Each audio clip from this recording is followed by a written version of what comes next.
Hear the truth. No matter how the system tries to paint it, it is still the truth. If your goal on earth is heaven, to go to a place called heaven, I'm telling you boldly that you are goalless. You do not have a goal at all. As a human, why do I say this? Because there is no such place as heaven. Heaven is not a place, it's not a real place as per religious perspective.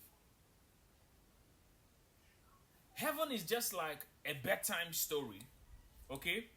Heaven is just like a bedtime story, tell to kids or told to kids to keep them calm, to make them have a sense of, belonging, to make them feel good, to make them feel that, okay, it is not all worse than night, we can just get some sleep.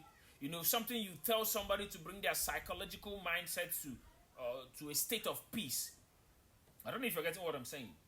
That is what heaven is basically about. It's a metaphor. It's not a place. It's something that doesn't really exist. It doesn't exist as per the religious context. Now let me ask you something. If you think that heaven is a place and it exists, why haven't your big daddy GOs or your spiritual leaders, so-called spiritual fathers, gone there? Why haven't your spiritual fathers gone there? Oh, you don't worry, you can do your recording. I'm recording mine. Feel free, just feel completely free. Why haven't your spiritual fathers gone there? But instead they are wasting time on earth, that has a lot of hatred. Remember they say that heaven is a place that with no envy, with no hate, and it is a place of a street made of gold. You understand? And they tell you that heaven is the goal. They tell you that forget about the worldly things. Your focus should be in heaven. You should stack your success in heaven. You should stack your wealth in heaven.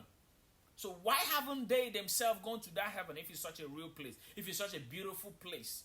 That's why I tell you that heaven is a bedtime story told to kids, just to entice them, just to make them feel good. That GOs are building schools. They are pumping billions in restaurant businesses. They are pumping billions in real estate businesses. They are pumping billions in hotel businesses. They are pumping billions in businesses here on earth's realm. But they tell you that heaven is the goal. You see how goalless you are.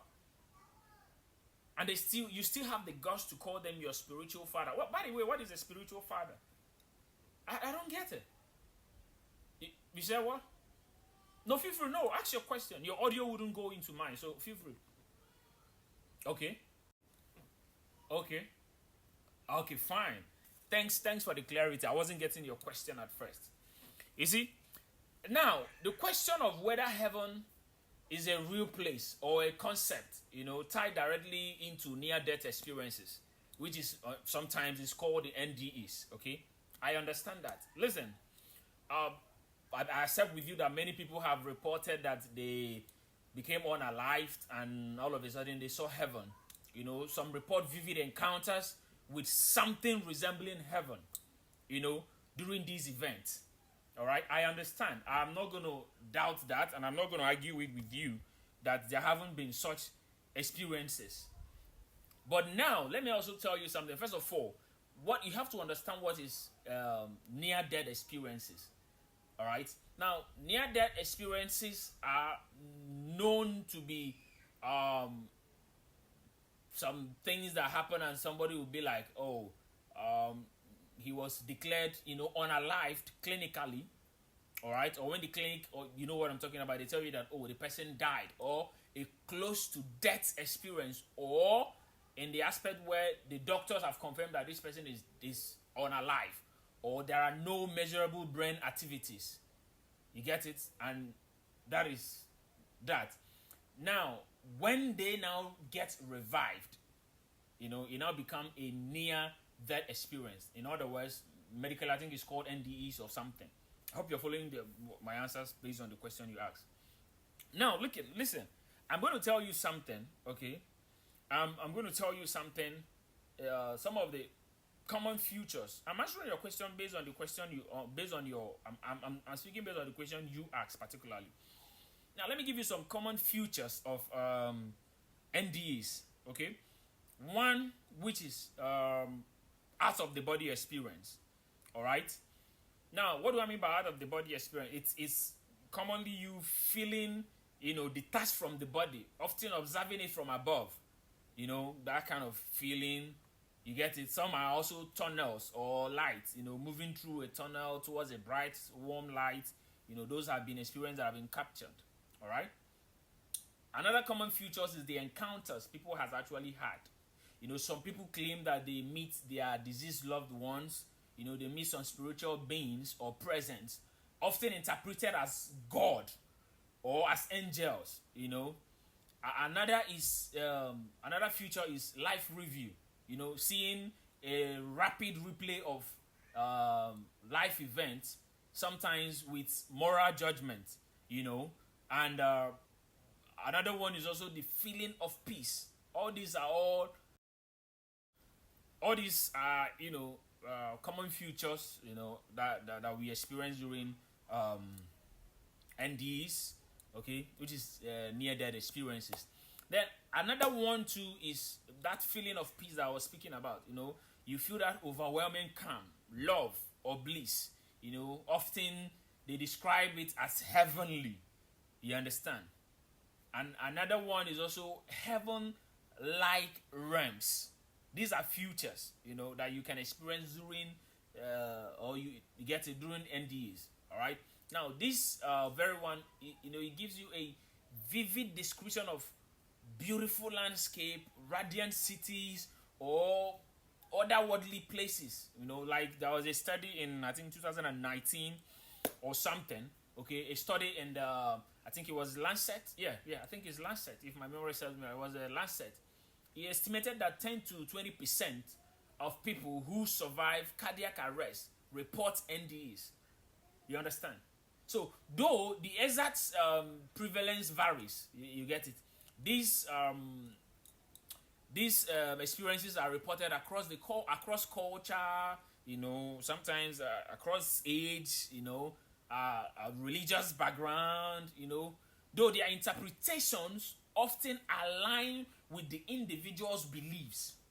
You get it? Now, NDEs and the concept of heavenly, or that's heaven concept.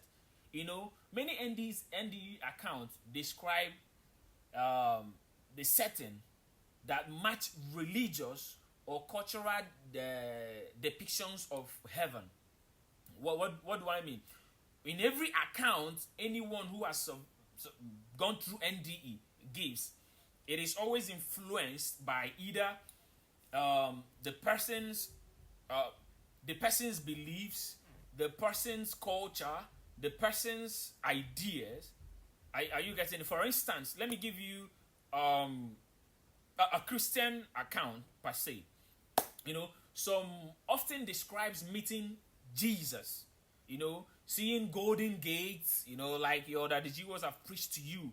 You get to see golden gates or entering a radiant city. Example, like in the account of in the books of this like a proof of heaven by this guy Eben Alexander or something. Those books are there. You can actually read them. Just like in those books of Eben Alexander. Who is also a neurosurgeon. Who also reported an NDE in 2008. Those accounts are there because they are Christians. Now, another one is the Islamic account. Now, in the Islamic account, some describe gardens or encounters with figures like Prophet Muhammad, all right, echoing Jannah. You get it? Now, when you also come on the aspect of the non-religious people, okay, the non-religious people which are the atheists or the agnostic, sometimes they report this blissful or a universal consciousness, without, sorry, let me position my camera well, hold on there. Without, religious figures. Remember, they are atheists or they are agnostic people, and all those, without any of all these religious figures, suggesting a more abstract concept of heaven. For example, in 2020, that was just like 5 years ago. 2020 study by the University of Virginia, division of the perceptual studies. I know most of you must have heard this. University of the Perceptual Studies. Okay, it actually showed that 60% of NDEs experiencers, okay, they described a specific place. Example, meadows, light filled realms, while others describe a state of being or consciousness for the awoken ones. This split actually, is what actually fuels the debate of if heaven is a real place or if heaven is just, I don't know if you're getting what I'm saying. Now, they're saying, is heaven a tangible destination or a subjective experience? Are you getting what I'm saying? Because scientific perspective of NDEs, still remain divided on what causes NDEs and what they imply about heaven. I can still go on and on by your question about those who have claimed they almost, went to the other side, and experienced heaven. And I'm telling you, heaven is not a real place. Now, I can give you a neurosurgical, explanation as well. And when I say I can give you a neurosurgical explanation as well, I mean, for instance, brain activities. Some researchers, okay, like some researchers like those in 2013 University of Michigan studies, or whatever I'm saying now, you can Google